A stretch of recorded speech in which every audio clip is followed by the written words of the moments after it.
Hey everyone, Josh here with Fresh Start Customs, and today we're going to be showing you how to engrave a cup from this to something like this using the xTool S1.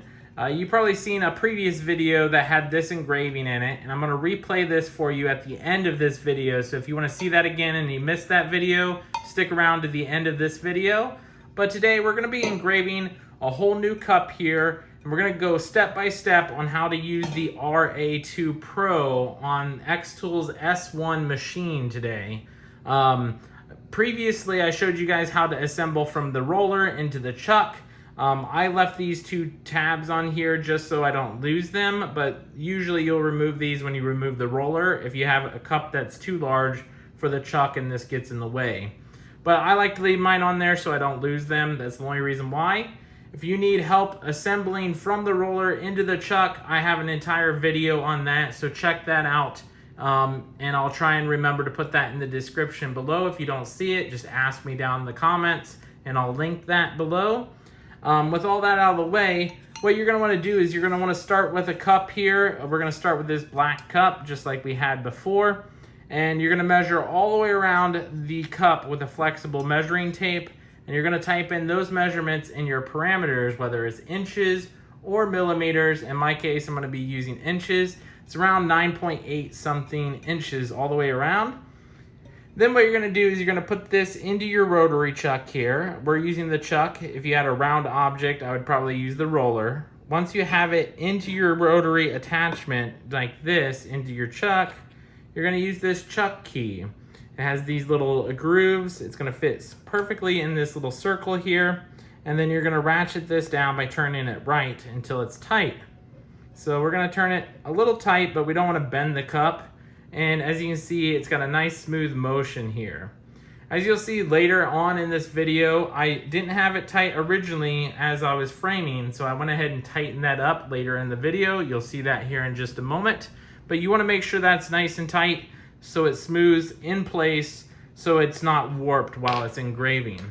So that's essentially how you get the cup ready. What we're going to show you next is how to get the rotary tool into the machine and ready for use in the machine. In this situation, we're going to be using the very bottom layer of the machine because due to the height and the chuck being involved. If you're going to be using the roller and the height's a little bit lower, you may need to look at the manual and see what layer setting that you're going to use with the riser base, and you'll see that here in just a second. So let's pop over to the machine. We're going to show you how to set this up on the machine, and then at the end we're going to show you an engraving of this one, and then we're going to circle back at the very end to this engraving too. So you'll see two cup engravings today, and I'm also going to walk you through washing the cup to get this ready for sale for your customers. So with that out of the way, let's jump over to the machine now and get this rotary set installed. All right, you guys, so as you can see, we have the S1 here. We're gonna lift the lid, and then we're going to pull out this crumb tray in order to do the rotary tool engraving here. I'm gonna pull this crumb tray out, and now would be a good time to clean your crumb tray if you need to. Now that we got the crumb tray out, we need to pull this tray out. We're gonna lift the front, and then we're going to pull the tray right out of the front here. And what we're going to do is we're going to lower this all the way to the bottom one that we need.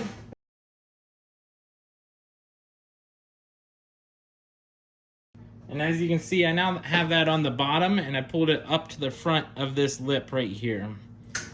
So now that we have that out of the way, we are going to put our rotary tool in here. One other thing I forgot to mention is you're going to want to make sure the laser head is pushed all the way back when you pull that crumb tray out, just in case the crumb tray is going to hit that laser head. So we'll close the lid here, and as you can see, we have our rotary tool back here. I've got a jig that I'm going to be talking about in a future video for this. But today we're going to be using just the standard RA2 Pro rotary tool. Now you can just set the unit inside here just like this. And if you need to, you can line it up and straighten it however you want. And then in the front right corner of the machine, right here where my finger is, there is an actual rubber gasket. You'll pull that rubber gasket up, and then you'll just plug this right in. So we're going to plug this in. And then all you need to do is put your cup in here like I showed you earlier and ratchet it down. And then we're gonna go over to the software. I'm gonna show you the software side of things. Then we're gonna start this engraving here. All right, you guys, so now that we have the unit on, before we're gonna engrave this, we wanna check two things here really quick. First, grab your laser head here, bring it over, and make sure it doesn't hit the actual thing you're gonna be engraving. As you can see, it doesn't hit anything here. That's perfect, that's exactly what we want. Next up, what we're gonna do is we're gonna make sure this is leveled here. So we're gonna grab a level here really quick, and we're gonna just put this right on here. As you can see, it's not leveled at all. And what I like to do is I like to raise this up. xTool makes an actual attachment that can do this automatically, but I don't have that attachment. So what I do is I use two of these little blocks here, and then I raise up the very back end here. That usually levels it out. As you can see, that's perfectly level right there. And it works just perfect with this cup here. So as you can see, we got our cup ready to go now. We have it all leveled out. This is going to go ahead and do all of the rotary and the engraving now. It's not going to hit anything. We'll check one more time now that we leveled it. But as you can see, the metal post doesn't hit anything here. That's exactly what we want. So what we're going to do is we're going to go ahead and get our focus height right here, and then we're going to do the engraving and mark our points, and we'll be all set from there. All right, you guys, so as you can see, we are now in xTool's creative software, and we're going to go ahead and engrave this inverted image here, which should end up looking something similar to this on the right. I wanted to show you guys what it's going to end up looking like. It's because it's on a black cup that we need to invert. So we're going to go ahead and remove that one on the right. And then as you can see, what I did is I made sure this was 4 inches high. That's about the center of the cup. And I moved my laser head to the top side of the cup where the arrow is going to line up here, but miss the rotary chuck that's over here. So this is the easiest way that I know of to line up and center the cup itself. You're going to go ahead and hold shift and turn it to the right, and you're going to center it to this crosshair here. And you're going to make sure the top doesn't cross over the top of that crosshair.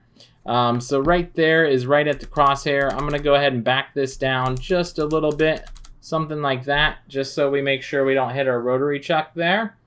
You want to make sure you change the settings to whatever works for you. I believe this is what I used last time. I could be wrong on this, but I think I used 50 power, 150 speed, and 20 lines per centimeter. And then you're also going to want to make sure you have use rotary attachment selected. For this one, we have the chuck selected. If you use the roller, make sure you click the roller. I went ahead and measured the outside of my cup here, and it was about 9.843 inches. And then for our autofocus, we're going to just hit autofocus one more time to make sure autofocus is right on the top of the cup here. And now that we have that auto-focused, all we got to do is process the unit. But before we do that, we're going to hit framing just to make sure it looks correct. So we're going to click framing here. And then we're going to go to the unit and see what this looks like.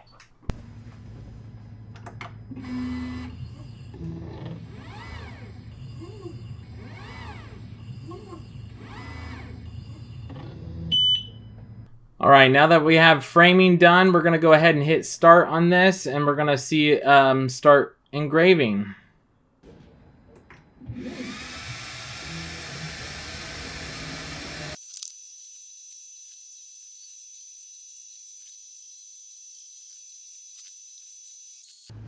All right, you guys, so as you can see, it is now finished. We're going to lift the lid here, and you can see it is now engraved. And we're going to rotate this just slightly so you can see it in there. I think that turned out actually pretty good with the inverse engraving. That's kind of what I wanted here. Now what we're going to do is we're going to move the laser head out of the way. We're going to just slide that all the way over and back out of the way here.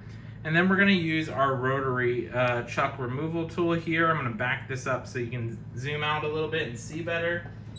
But you're going to use this little chuck key. What you might have seen when I did the framing, this little portion right here of the cup was slightly moved forward. So before I hit print, I went ahead and tightened that back down after using this chuck key. You're gonna stick it in this slot here, and we're gonna loosen up the cup by turning it to the left. And then that cup will just fall right out of there, just like this. And as you can see, right there is the cup. We need to go clean this cup up and get rid of all that dust. As you can see, there's a lot of laser engraved dust on there. We're gonna use a magic eraser, and I'll show you guys what the final result looks like after it's all cleaned up here. All right, you guys, so I figured I would show you guys me actually using this magic eraser here. This is an old magic eraser I have, just got a little wet here, and we're gonna be wiping this off, and we're gonna show you cleaning this up here. It's gonna take a little bit of rubbing, but as you can see, it's getting really shiny now. So it looks 10 times better after using this. So we're gonna just keep rubbing this down and getting all of that laser dust out of this engraving here. So just rub back and forth, make sure you hit all the areas. We're gonna hit all the words down here, the engraving up top. It's starting to look really shiny, really good. And you just wipe that down a couple times. You can hit it with the dry area if you need to dry it off a little bit. And just kind of keep working back and forth here as much as you need. And as you can see, that is super shiny now. I'm gonna wipe this off and dry it off so you can see this. And hopefully you can see how shiny that is now on camera here. It almost matches the pure silver up top here. It looks amazing, it looks great. I'm super happy with how this turned out. If you guys have any other questions, let me know in the comments below. I'll go ahead and throw up another engraving of that Viking cup that I've done in a previous video that I told you earlier that I was gonna throw up as well. So if you wanna see that again, go ahead and stick around for that.